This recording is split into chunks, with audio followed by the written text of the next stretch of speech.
Hello दोस्तों, आप सभी का स्वागत है हमारे चैनल एग्जाम वाणी में।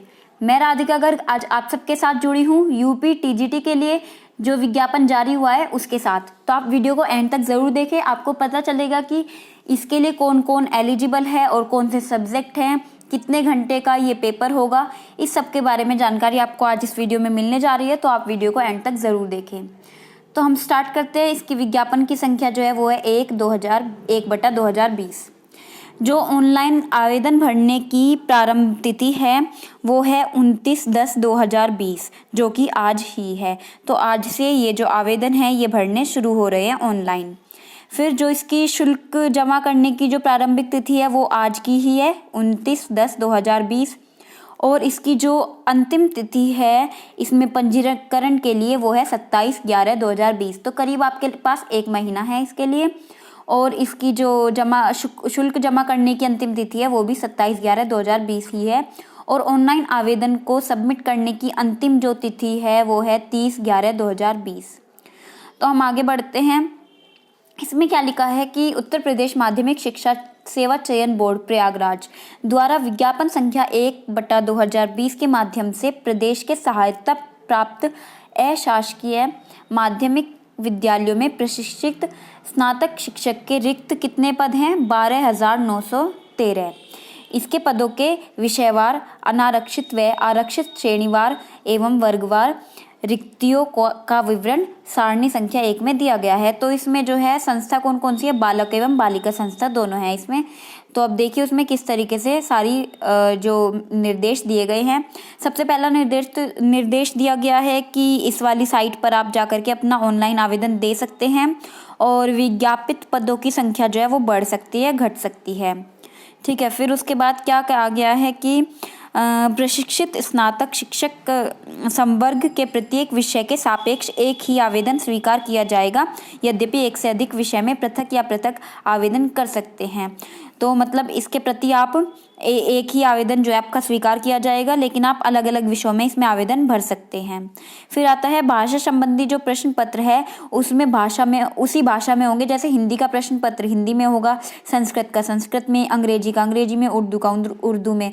तो जो भाषा संबंधी जो पेपर होंगे उनका इस तरीके से आपको ऑप्शन नहीं मिलेंगे कि आप हिंदी में भरेंगे या फिर इंग्लिश में भरेंगे। उनका जो लैंग्वेज है वो सेम टू सेम ही रहेगी।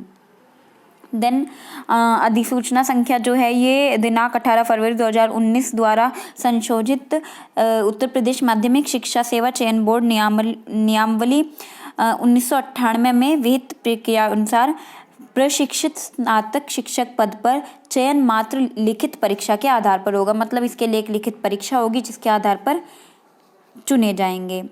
फिर देखिए इसमें क्या आता है कि अभ्यर्थी आवेदन करने से पूर्व अपनी पात्रता सुनिश्चित कर ले।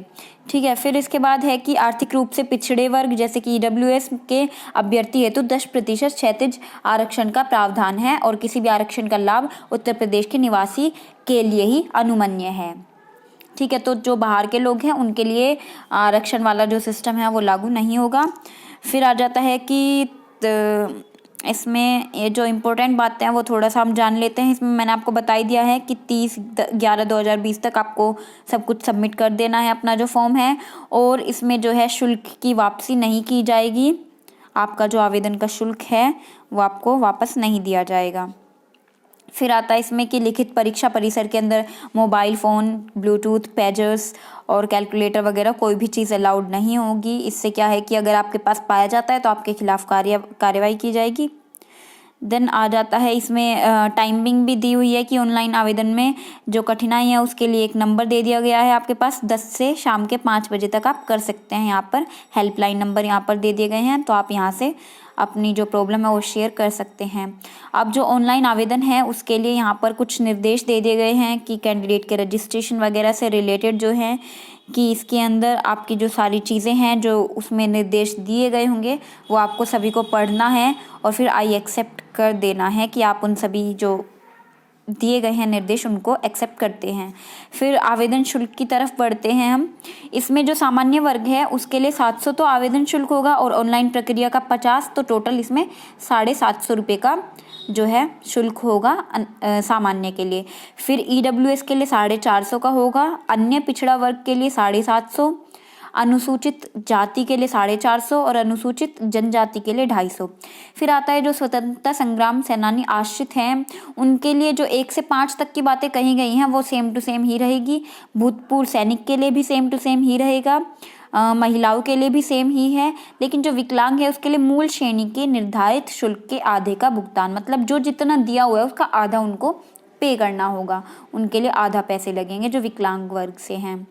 ठीक है, फिर इसके बाद ये सब जो फॉर्म सबमिट करने के लिए यहाँ पर बता दिया गया है कि जो फ़ोटो का आकार है वो क्या होना चाहिए और चेहरा जो है वो दिखाई देना चाहिए। ये सब चीज़ें जो हैं काफ़ी इम्पोर्टेंट हैं।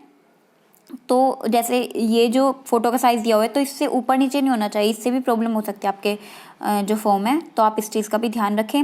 फिर ये रिक्त पद मैंने आपको बता ही दिए है कि 12,913 रिक्त पद है जिनकी संख्या जो है घटाई या बढ़ाई जा सकती है। ये जो संख्या है ये बालक और बालिका दोनों के स्कूल्स में है। नेक्स्ट आ जाता है आयु की सीमा, देख लेते हैं। तो 1 जुलाई 2020 को 21 वर्ष से कम नहीं होनी चाहिए। और इसमें वेतनमान है 44,900 से 1,42,400, पे लेवल 7, ग्रेड पे 4600 के लिए है ये। फिर आरक्षण की बात मैंने आपको बता ही दी है। नेक्स्ट आ जाता है यहाँ पर परीक्षा के केंद्र तो अलग अलग जगह होंगे, वहाँ पर आपको चूज़ करने होंगे। फिर भर्ती की प्रक्रिया के बारे में देख लेते हैं कि प्रशिक्षित स्नातक शिक्षक पद पर चयन मात्र लिखित परीक्षा के आधार पर अधिसूचना संख्या 607/15/5/2019, इसमें जो दिनांक 18 फरवरी 2019 द्वारा संशोधित उत्तर प्रदेश माध्यमिक शिक्षा सेवा चयन बोर्ड नियमावली 1998 में विहित प्रक्रिया अनुसार होगा। फिर आ जाता है लिखित परीक्षा होगी, ये किस किस तरीके से होगी, जैसे कि मैंने आपको वीडियो के शुरू में बताया था कि इसके बारे में भी हम डिस्कस करेंगे। तो देखिए इसमें साफ साफ दिया गया है इस 10(1) में, प्रशिक्षित स्नातक शिक्षक पद के चयन हेतु विषय पर आधारित सामान्य योग्यता की एक लिखित परीक्षा होगी जिसमें 500 अंक का एक प्रश्न पत्र होगा। ठीक है, और प्रश्न पत्र में केवल कुल 125 प्रश्न होंगे और एक जो प्रश्न है वो 4 अंक का होगा और सभी प्रश्न जो है अनिवार्य होंगे। और जो तदर्थ शिक्षक है उनके लिए लिखित परीक्षा 465 अंकों की होगी और जो एक प्रश्न है वो कितने अंकों का होगा, 3.72। तो देखिए इसमें टोटल 500 अंक का ये पेपर होगा जिसमें कि 125 क्वेश्चंस होंगे, एक क्वेश्चन 4 अंक का होगा। और फिर जो ये तदर्थ शिक्षक हैं उनके लिए 465 और 3.72 का एक क्वेश्चन होगा। तो ये बातें ध्यान देने वाली हैं। फिर इसमें समय अवधि बता दी जाए तो ये 2 घंटे का पेपर होगा और इसमें जो क्वेश्चन रहेंगे वो मल्टीपल चॉइस क्वेश्चंस रहेंगे। ठीक है, फिर इसमें तदर्थ जो शिक्षक है उनके बारे में देख लेते हैं कि सिविल अपील संख्या 8300/2016 संजय सिंह व अन्य बनाम उत्तर प्रदेश शासन व अन्य के साथ संबद्ध 16 अन्य सिविल अपील में पारित माननीय सर्वोच्च न्यायालय के आदेश दिनांक 26/8/2020 के अनुपालन में तदर्थ शिक्षकों को दिए जाने वाले अधिभार अंक की व्यवस्था नियमित होगी।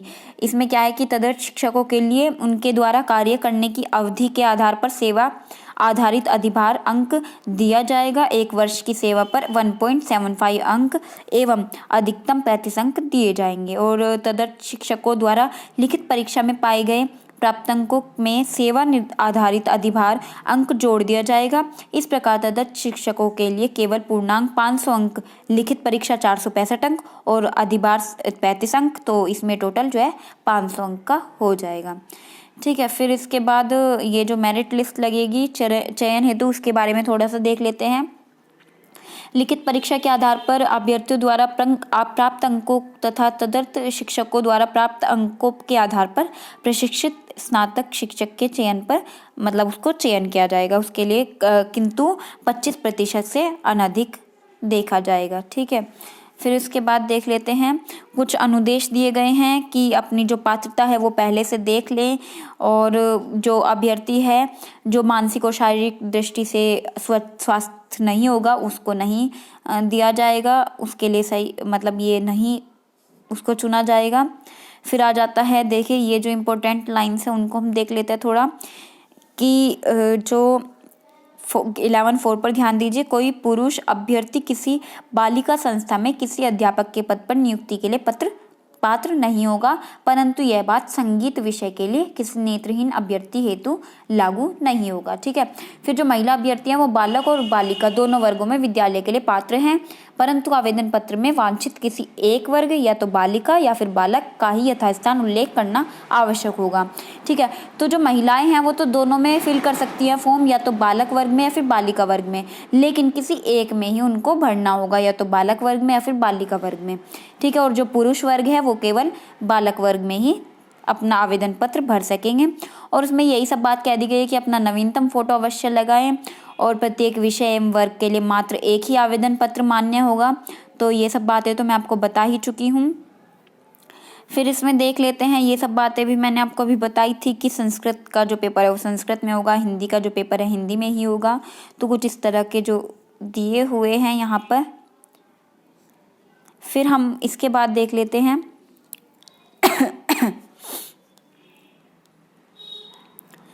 फिर हम यहाँ पर आ जाते हैं कि जो संख्या है प्रशिक्षित स्नातक शिक्षक बालक वर्ग में कितनी है। तो देखिए, हिंदी में जनरल के लिए 1054 हैं, और ओबीसी के लिए 405, एससी के लिए 276 और एसटी के लिए 7। तो टोटल इसमें 1742 सीट्स हैं। फिर गणित के लिए अगर देखा जाए, जनरल में 1050 है, ओबीसी में 549 है, एससी में 219 है और एसटी में 4 हैं। फिर इसी तरीके से गृह विज्ञान के लिए 333 है जनरल में, ओबीसी में 166 है, एससी में 106 है और एसटी में 6 हैं। तो इसी तरीके से देखिए यहाँ पर उर्दू, इंग्लिश, कला, सामाजिक विज्ञान, सिलाई, संस्कृत, विज्ञान, वाणिज्य, कृषि, शारीरिक शिक्षा, संगीत वादन और संगीत गायन, इन सब के लिए यहाँ पर पूरी जो है उल्लेख दिया गया है। ये जो है ये बालक वर्ग के लिए है, उसके स्कूल के लिए। तो इसमें देखिए टोटल 11,451 पोस्ट हैं।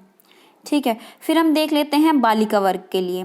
इसमें देखिए जैसे कि हिंदी में है 125 है जनरल में, ओबीसी में 52 है, एससी में 37 है और एसटी में 0 है। तो टोटल इसमें इस तरीके से 214 सीट्स हैं। फिर गणित में देखा जाए तो 105 है जनरल में, ओबीसी में 38 हैं और एससी में 24 हैं और एसटी में 0। तो टोटल इसमें इस तरीके से 167 जो है सीट्स हैं। तो इसी तरीके से देखिए यहाँ पर पूरा ब्यौरा दिया हुआ है। गृह विज्ञान, उर्दू, इंग्लिश, कला, सामाजिक विज्ञान, सिलाई, संस्कृत, विज्ञान, वाणिज्य, कृषि, शारीरिक शिक्षा, वादन और गायन, संगीत का, और इसमें टोटल इस तरीके से 1462 जो है सीट्स हैं। तो आपको जिसके लिए भी फॉर्म फिल करना है तो आपको वीडियो को पॉज करना है और उनके लिए देख लेना है, चेक कर लेना है। फिर हम आगे बढ़ जाते हैं, इसका थोड़ा सा देख लेते हैं, आर्ता देख लेते हैं कि आपके पास क्या होना ज़रूरी है 9वीं से 10वीं के लिए जो अध्यापक हेतु है ये परीक्षा।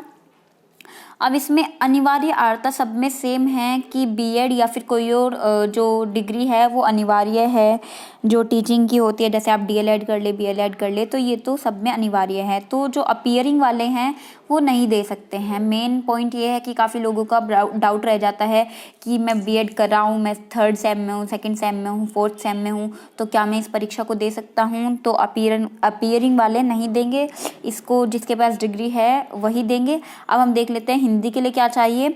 बीए हिंदी एवं संस्कृत के साथ इंटरमीडिएट अथवा समकक्ष परीक्षा एवं बीएड या अन्य समकक्ष डिग्री, या फिर आपके पास क्या हो सकता है बीए हिंदी एवं संस्कृत विषय के साथ अथवा समकक्ष परीक्षा एवं बीएड या अन्य डिग्री। फिर गणित में बीए अथवा बीएससी गणित के साथ होनी चाहिए।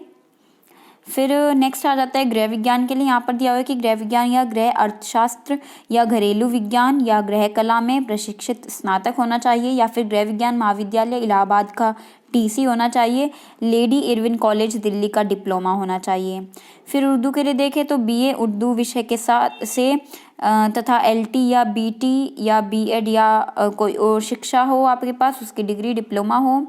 फिर आ जाता है अंग्रेज़ी के लिए बीए जो कि अंग्रेजी साहित्य से होनी चाहिए, या फिर यूजीसी द्वारा मान्यता प्राप्त कोई भी विश्वविद्यालय हो या डिग्री कॉलेज हो जिससे त्रिवर्षीय स्नातक कोर्स अंग्रेजी भाषा के साथ किया हुआ हो आपने। फिर देख लेते हैं संस्कृत के लिए बीए संस्कृत सहित होनी चाहिए तथा एलटी या बीटी या बीएड होनी चाहिए, कोई डिग्री होनी चाहिए, या फिर आपके पास क्या होना चाहिए वाराणसी संस्कृत विश्वविद्यालय द्वारा प्रदत्त शास्त्री या आचार्य की उपाधि के साथ LT या BT या अन्य समकक्ष अथवा शिक्षण में डिग्री या डिप्लोमा होना चाहिए। फिर वाणिज्य में प्रशिक्षित BCom होनी चाहिए। कृषि में BSc कृषि से होनी चाहिए। फिर देखिए ये है कला के लिए, यहाँ पर बहुत सारे ऑप्शंस दिए हुए हैं कि राजकीय कला और शिल्प विद्यालय लखनऊ का आर्ट मास्टर्स ट्रेनिंग सर्टिफिकेट हो आपके पास, या फिर प्राविधिक कला के साथ उत्तर प्रदेश माध्यमिक शिक्षा परिषद की इंटरमीडिएट परीक्षा हो, या फिर आपके पास बहुत सारे यहाँ पर ऑप्शंस दिए हुए हैं, आपके पास इनमें से कुछ भी हो सकता है। फिर देख लेते हैं शारीरिक शिक्षा के लिए माध्यमिक शिक्षा परिषद उत्तर प्रदेश द्वारा प्रदत्त इंटरमीडिएट प्रमाण पत्र हो अथवा उसके समक्ष कोई अन्य अर्हता होनी चाहिए। फिर हम देख लेते हैं सिलाई के लिए इंटरमीडिएट CT होना चाहिए। हाई स्कूल प्रेम महाविद्यालय वृंदावन से डिप्लोमा हो, या फिर आपके पास Arya Samaj tailoring institute Arya Samaj road Lucknow से डिप्लोमा होना चाहिए। तो इस तरीके से यहाँ पर सारे ऑप्शंस दिए हुए हैं। फिर है विज्ञान के लिए अगर हम देखें तो भौतिक विज्ञान तथा रसायन विज्ञान के साथ BSc होनी चाहिए। सामाजिक विज्ञान के लिए किन्हीं 2 विषयों के साथ BA होनी चाहिए, इतिहास भूगोल राजनीति शास्त्र या फिर अर्थशास्त्र। ठीक है, फिर आ जाता है संगीत गायन और वादन के लिए, यहाँ पर दिए हुए हैं बहुत सारे ऑप्शंस दिए हुए हैं कि माध्यमिक शिक्षा परिषद उत्तर प्रदेश की हाई स्कूल परीक्षा या उसके समक्ष कोई परीक्षा हो, और उनमें से कोई एक यहाँ पर जो परीक्षा एक के नाम दिए हुए हैं कोई एक इनमें से भी आपके पास होना चाहिए।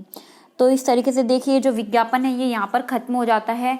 तो आई होप आपको सब कुछ समझ आया होगा कि किस तरीके से इसका जो प्रोसीजर है, लास्ट डेट क्या है और स्टार्टिंग डेट क्या है, फिर इसके लिए कौन कौन एलिजिबल है एग्ज़ाम देने के लिए, इसका टाइमिंग क्या है, प्रश्न पत्र किस तरह का होगा, कितने क्वेश्चंस होंगे और क्या आपकी एलिजिबिलिटी होनी चाहिए। आई होप आपको ये वीडियो पसंद आया होगा, और अगर पसंद आए तो शेयर ज़रूर करें और हमारे चैनल को सब्सक्राइब करना ना भूलें। Thank you.